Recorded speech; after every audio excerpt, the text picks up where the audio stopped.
ठीक है, स्क्रीन बिल्कुल क्लियर, स्क्रीन आप सभी को शो हो रही है ना? ठीक है, तो करते हैं शुरू। अबे सर, आपके आंसर्स देखते हैं सबसे पहले। तो आप मुझे बताओ कि आप क्या चैलेंजेस फेस कर रहे हो सबसे पहले तो रिगार्डिंग द, मतलब आंसर राइटिंग, जो आंसर्स आप लिख रहे हो तो आप क्या क्या चैलेंजेस फेस कर रहे हो?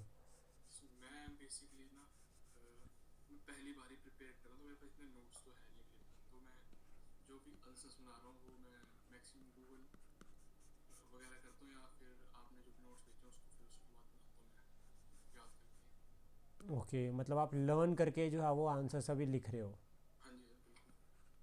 ठीक है यार, कुछ टाइम के लिए तो ये सही है। जनवरी में ऐसा नहीं, देखो मैं ये नहीं कहूँगा कि ये गलत है, ठीक है, कुछ टाइम तक के लिए ये सही है। तो आप ये मान के चलो कि सिर्फ जनवरी, या आप ये रख लो कि जो ये 35 डेज है ना, हाँ जी सर। आपने सिर्फ ये 35 डेज पूरे लर्न करने हैं। ऑलमोस्ट देखो 700 के करीब क्वेश्चन हो जाएंगे इसमें। जी सर। 700, अगर 700 क्वेश्चन याद होगे ना तो इनफ कंटेंट आ जाएगा, लिख लोगे आप पेपर में। हाँ जी सर। मतलब एक्सपीरियंस भी हो जाएगा लिखने का और सारा क्लियर भी हो जाएगा। ये मैं इसलिए कह रहा हूँ, वैसे तो देखो ऐसा होता नहीं है कि आप लर्न करो फिर लिखो, क्योंकि पेपर में ऐसा मौका नहीं मिलता। जी लिखना सर। तो अपने ही एंड से पड़ता है, ठीक है। बट अभी क्या है कि अभी फर्स्ट टाइम मेंस लिख रहे हो, तो ये रहता है कि कंटेंट लर्न नहीं है, कंटेंट लर्न करना है, कैसे लिखना है, क्या करना है। तो इसका सबसे अच्छा जो ऑप्शन रहता है वो ये रहता है कि टॉपिक जो है, जैसे मान लीजिए कोई question regarding the climate change है, तो फिर क्लाइमेट चेंज का एक क्वेश्चन नहीं पढ़ना, क्लाइमेट चेंज को ही पूरा पढ़ लो। हाँ सर, वही कर रहा हूँ। ठीक है, इसके रिगार्डिंग मेरे कुछ नोट्स भी है, मैं वो शेयर करें ग्रुप में, और भी मैं शेयर करता रहूँगा जैसे जैसे मुझे समय मिलता जाएगा। तो उससे आपको वो हेल्प मिल जाएगी पूरी। तो जब आप वो टॉपिक पूरा प्रिपेयर कर लोगे, नेक्स्ट टाइम अगर कोई क्वेश्चन आता है तो आप उसको इजीली एड्रेस कर सकते हैं। Yes sir. बट लेकिन टारगेट ये रखना कि या तो ये 35 डेज या फिर जनवरी, ठीक है स- सर। तभी में इस सिलेबस ख़त्म भी करना है। ये टारगेट चलो कि सिलेबस भी ख़त्म करके चलना है, और प्लस साथ में क्या करना है आपको, अपना जो है वो ये डेज को आंसर राइटिंग भी करनी है। क्योंकि इसकी सबसे बड़ी प्रॉब्लम पता क्या रहती है, फिर 4 या 5 घंटे चले जाते हैं अभी लिखने में। जी सर। इसका सबसे बड़ी प्रॉब्लम, और बिल्कुल एक एज एन स्टूडेंट ही बता रहा हूँ आपको, 4 या 5 घंटे चल जाते हैं लिखने के लिए, वो भी कितने क्वेश्चन, 6 या 7। Yes sir. और पेपर में तो 6 7 30 मिनट में लिखने हैं। ये एक सबसे बड़ा चैलेंज होता है। तो अभी के लिए ठीक है, क्वेश्चन नंबर ऑफ क्वेश्चन 5 लिख लो, 5 ही लिखो, चाहे ज़्यादा मत करो, 5 लिखो, बाकी सारे याद कर लो। बट लेकिन जो 35 डेज का टारगेट है ना, 2 दिन पकड़ लो रोज के, ओके। रोज के 2 दिन पकड़ो, याद करो, छोड़ दो। ठीक है, उससे क्या होगा, कंटेंट ना मतलब नेक्स्ट क्वेश्चन के लिए पिछले पिछले जो दिन के आपने पढ़े होंगे उससे कंटेंट मिलना शुरू होगा। Yes sir. तो वो आपको ये हेल्प मिलेगी। ठीक है, एक तो ये अप्रोच हो गई।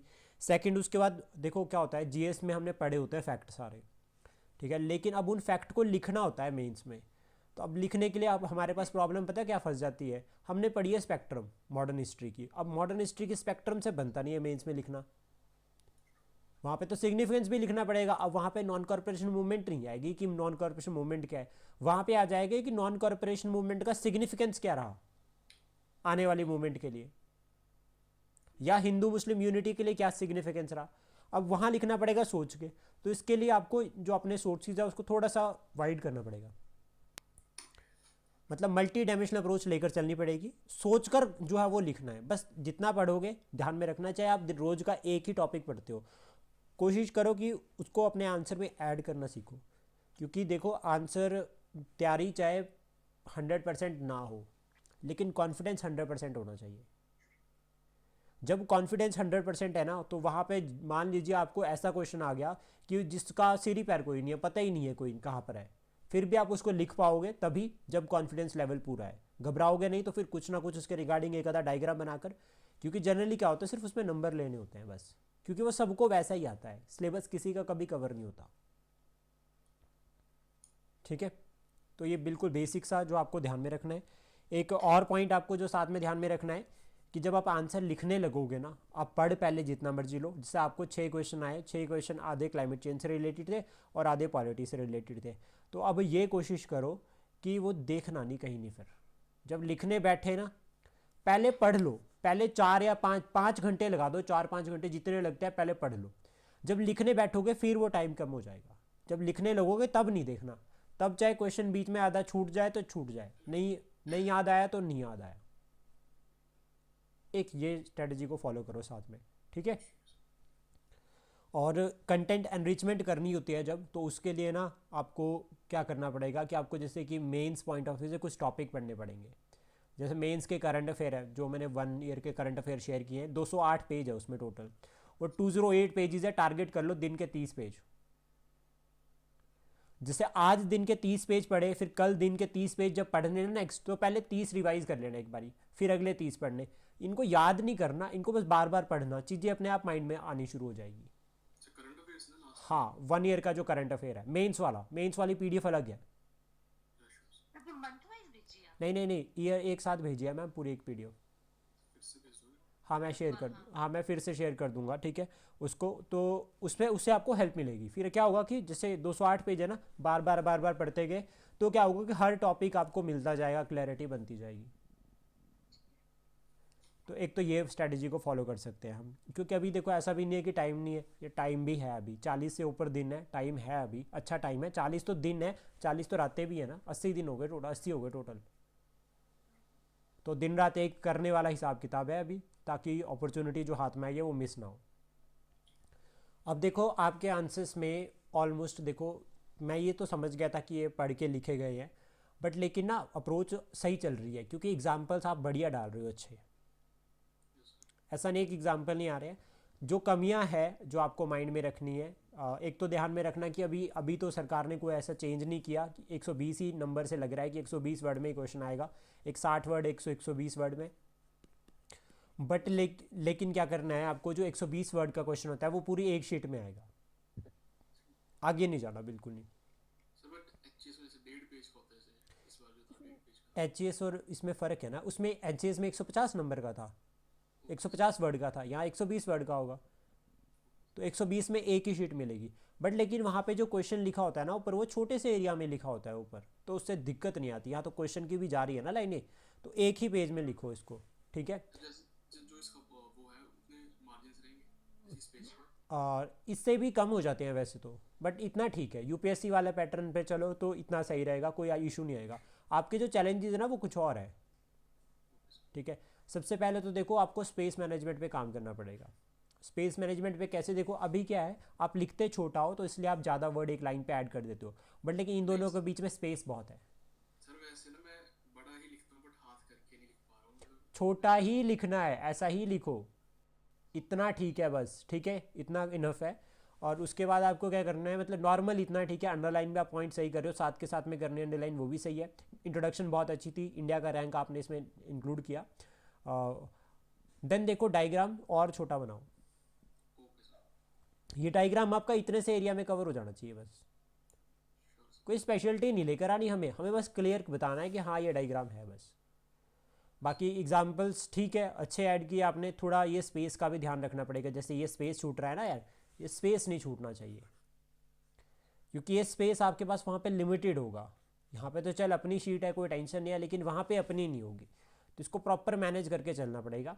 और जैसे यहाँ पर है ना, जैसे मोस्ट वल्नरेबल टू पीपल, तो डिस्प्लेसमेंट का रीज़न लिखो साथ में, ठीक है। जहाँ पर आपने फूड इनसिक्योरिटी, मल न्यूट्रिशन, स्टंटिंग लिखा, ये यहाँ पर हिडन हंगर लिखो, हिडन हंगर ज़्यादा अच्छा रहेगा। तो ऐसे healthy words, effective words learn करने भी शुरू करो, जैसे इनोवेटिव, हॉलिस्टिक, सस्टेनेबल, फोस्टर या हिडन हंगर, या कोई भी जो आपको वर्ड मिलते हैं ऐसे, ठीक है, उनको लर्न करना शुरू करो। तो वो रोज़ लर्न करो उनको, फिर वो इफेक्टिव लगेगा आंसर। और एक यहाँ पर ये था, जैसे आपने ये लिखा है ना यहाँ पे टेम्परेचर पूरा लिखना है, ठीक है, छोड़ना नहीं है। एल्गल ब्लूम का आपने एग्जाम्पल बाद में लिख रखा है, मुझे सही लगा। और वर्ड लिमिट का इसमें इशू था, बट वर्ड लिमिट का इशू भी इसलिए लग रहा था क्योंकि आपने थोड़ा खुला खुला लिखा है, तो इस चीज़ को आप एड्रेस कर सकते हैं। तो आपको अभी क्या करना पड़ेगा, स्ट्रक्चरल थोड़ा सा वर्क करना पड़ेगा, मतलब स्ट्रक्चर पे ऊपर आंसर के स्ट्रक्चरल अरेंजमेंट। और दूसरा जो आपको ध्यान में रखना पड़ेगा वो ये कि आपको जो है वो, जैसे ये है ना यहाँ पर आपने सही तो लिखे हैं, बट लेकिन फिर कट शॉर्ट कर सकते हैं ताकि स्पेस ना घिरे ज़्यादा। इससे पता है क्या लगता है एग्जामिनर को, इससे एग्जामिनर को लगता है कि इसके पास कंटेंट कम था, इसने स्पेस ज़्यादा तभी कवर किया है खुला खुला लिख के। ये करना होता है जिसमें नहीं आता कुछ नहीं, उसमें ये काम करते हैं। बट लेकिन अभी तक हमें ये कोशिश करनी है कि हमें इस चीज़ को एड्रेस करके चलना है। बाकी जो ये था आपका ट्रॉपिकल साइक्लोन डायग्राम ओके, ठीक है, पॉइंट्स ओके, सही है। थोड़ी सी गलती करी है यहाँ पे, देखो कि violent storms originated over the ocean, ठीक है, in the tropical region, in the tropical region, ठीक है, and moves towards the coastal region. The की जो है वो इसमें इशू था, ठीक है, नहीं लगाया आपने। और मूवमेंट नॉर्दर्न और साउदर्न ये सही है, दोनों के दोनों बहुत क्लियर, इम्पैक्ट भी क्लियर सारा। और फिर यहाँ पे तो following the national disaster management authority guidelines like early warning system and shelters to mitigate cyclones impact. बाकी मेडिटेरियन के स्पेलिंग गलत है, ठीक है, डायग्राम सही है, diagram almost clear. In the northern India ये भी लिखना चाहिए था साथ में रेनफॉल के लिए। और नेगेटिव जो आपके यहाँ पर इम्पैक्ट थे ना, ये वेस्ट इम्पैक्ट ऑन हिमालयाज, तो पॉजिटिव नेगेटिव करके भी लिख सकते हैं आप कि पॉजिटिव इम्पैक्ट क्या थे, नेगेटिव इम्पैक्ट क्या थे, फिर वो ज़्यादा बेहतर रहेगा। However in certain situations lead to the flooding and avalanches, तो ये नेगेटिव पॉइंट हो गया। फिर उसके बाद आप बता सकते हैं कि ठीक है, वेस्टर्न डिस्टर्बेंसेज एक नेचुरल फिनोमेनन है, तो हमें मिटिगेटिंग मेजर भी साथ में रखने चाहिए और क्लाइमेट चेंज के रिगार्डिंग जो इश्यूज है उसको एड्रेस करना चाहिए, ताकि ये जो नेचुरल फिनोमेनन है इसको हम डिस्टर्ब ना करें। फिर उसके बाद तराई और द्वार वाला रीजन, डायग्राम क्लियर, अच्छा बनाया आपने डायग्राम, पूरा ज्योग्राफी ऑप्शनल वाला लग रहा है। तराई वाला रीजन सही है, ये भी सही है। यार इसमें ना एक इशू रह गया, ये आपने द्वार्स वाला लिखा ना, Dooars of the flood plain in the Shivalik region. Shivalik नहीं होती नॉर्थ ईस्ट रीजन में। मैंने जो पढ़ा था एकेडमी में वही लिखा है जिसमें दो वर्ष में।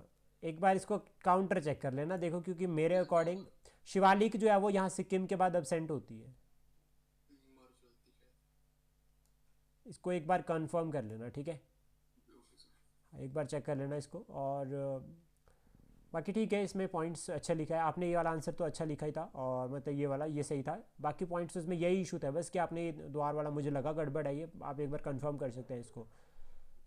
देन जो ये वाला क्वेश्चन है, examine the fair and festival of Himachal Pradesh, यार ये बहुत बढ़िया लिखा है, तो परफेक्ट है। देखो डायग्राम भी सबसे पहले अच्छे क्लियर हो रही है, फेस्टिवल्स का रोल क्या रह रहा है पूरा पॉइंट एग्जाम्पल्स के साथ। और सबसे इंपॉर्टेंट बात, question not Himachal centric but examples है हिमाचल सेंट्रिक है सारे। पकड़ अच्छी थी, लगा सही सही है, मतलब ऐसा गलत नहीं लिखा है। और देन उसका सूफी और भक्ति मूवमेंट वाला ये भी सही था। और एक चीज़ मैंने ऑब्जर्व करी कि गलतियाँ शुरू के आंसर में हो रही है, लास्ट में आप लिख रहे सही हो। थोड़ा हैंड राइटिंग को लेकर वही है कि हाथ में दर्द है तो इस वजह से इशू रह रहा है, बट बाकी नहीं, ऑलमोस्ट सही है। और ये वाला तरीका भी सही रहता है साइड से लिखने का, जो आपको जिसमें कंफर्टेबल हो लिखो। थोड़ा सा एग्जाम्पल को ध्यान में रखना, ये आप जो ट्रायंगल बना रहे हो ना, ये कितना सुटेबल रहता है पेपर में, क्योंकि अगर आंसर राइटिंग प्रैक्टिस में बना रहे हो, पेपर में नहीं बना पाए, तो उसको एक बार चेक करके रखना। Okay sir. बाकी ऑलमोस्ट सही है सारा। और समाज 1828 लिखना था ईयर साथ में। और मैरिज की स्पेलिंग में आप थोड़ा सा मतलब जल्दी जल्दी में लिख के स्पेलिंग एरर कर जाते हो, तो उस चीज़ को आप अवॉइड कर सकते हो। और आर्य समाज का ना यार सबने ये गड़बड़ लिखी है इसमें कि इसको रिवाइवलिस्ट मूवमेंट किसी ने नहीं लिखा, ये रिवाइवलिस्ट अगर आप लिखते हो ना तो आपको नंबर मिलेंगे इसमें। Okay sir. बाकी गो बैक टू वेदास का वो भी लिखना था आपको, यहाँ पे गो बैक टू वेदास भी लिखना चाहिए था साथ में। और पॉइंट्स इसमें सारे सही है, ठीक है। और उसके बाद ये play crucial role in establishing modern और liberal society in India, in India भी कर दो इसको साथ में, ठीक है। फिर शुद्धि मूवमेंट वाला तो आपने ऑलमोस्ट सही लिखा है, और सेफ्टी वाल थ्योरी वाला ये गलत है। ये सब ओरिजिनल वैसे उसमें था ना। एक्चुअली ये लेटर है विलियम वेडरबर्न का ना, उससे ये कहानी चली है कि आईएनसी को बनाया, लेकिन उससे कहानी चली कि आईएनसी ब्रिटिशर्स ने बनाई, लेकिन उसके बाद थ्योरी जो है वो लाला लाजपत राय ने दी। मैंने इसको काउंटर गूगल किया था, मेरे को भी थोड़ा सा डाउट हो गया था, फिर वहाँ पे वो प्रोपाउंडेड बाय लाला लाजपत राय ही आया है। तो आप अपने अकॉर्डिंग इसको एक बार देख सकते हैं, ठीक है। बट अगर आप ऐसा गलत लिख देते हो ना, तो इसकी वजह से पूरे नंबर ही नहीं मिलेंगे आगे फिर, क्योंकि बेस ही पूरा, अब क्या है, ये 10th वाला तो पेपर है नहीं कि वो ऊपर अगर आपने गलत लिख दिया तो नीचे वाले के नंबर दे देंगे, नहीं देंगे भाई, इनको तो वैसे ही काटने होते हैं नंबर। तो ये आप सीरियसली इस बात पे ध्यान रखना। अगर आपने ब्रह्मो समाज का ईयर 1818 लिख दिया तो भी गए, क्योंकि अगर क्वेश्चन ही उसके ऊपर है, आपने ईयर गलत लिख दिया तो वो नंबर काट देंगे, नंबर काटेंगे नहीं, नंबर देते ही नहीं है। तो ये आप ध्यान में रख सकते हैं। बाकी जो आपका ये वाला क्वेश्चन था M N objective N C, ये ठीक है, इसमें मुझे क्लियर लगा। थोड़ा ये ध्यान में रखना है, ये लॉन्ग टर्म के लिए अगर आप ये थोड़ा सीधा बना दोगे ना, लगाओगे ना एरो, तो ज़्यादा अच्छा रहेगा। क्योंकि यार पेपर में ना यार ये सब टाइम खाते हैं। जो बड़ा लिखता है ना पेपर में, उसका भी टाइम ज़्यादा लगता है आंसर लिखने में। छोटा लिखता है वो जल्दी जल्दी फटाफट लिख के ख़त्म हो जाता है। ये छोटी छोटी बातें हैं जो ध्यान में रखनी पड़ेगी। बाकी ठीक है, ये भी सही है, इसमें भी कोई दिक्कत नहीं आंसर में। लिख तो आप सही रहे हो, अप्रोच अच्छी है थोड़ा। और जैसे वॉलेश ऑफ सती 1829 आपको साथ में ये लिखना है, और ये अप्रोच है ठीक, ठीक है। बट लेकिन थोड़ा सा इसमें आपको काम करना पड़ेगा, वो धीरे धीरे हो जाएगा। अभी तो शुरुआत आप कर रहे हो आंसर राइटिंग के रिगार्डिंग, धीरे धीरे इंप्रूवमेंट हो जाएगी, ठीक है।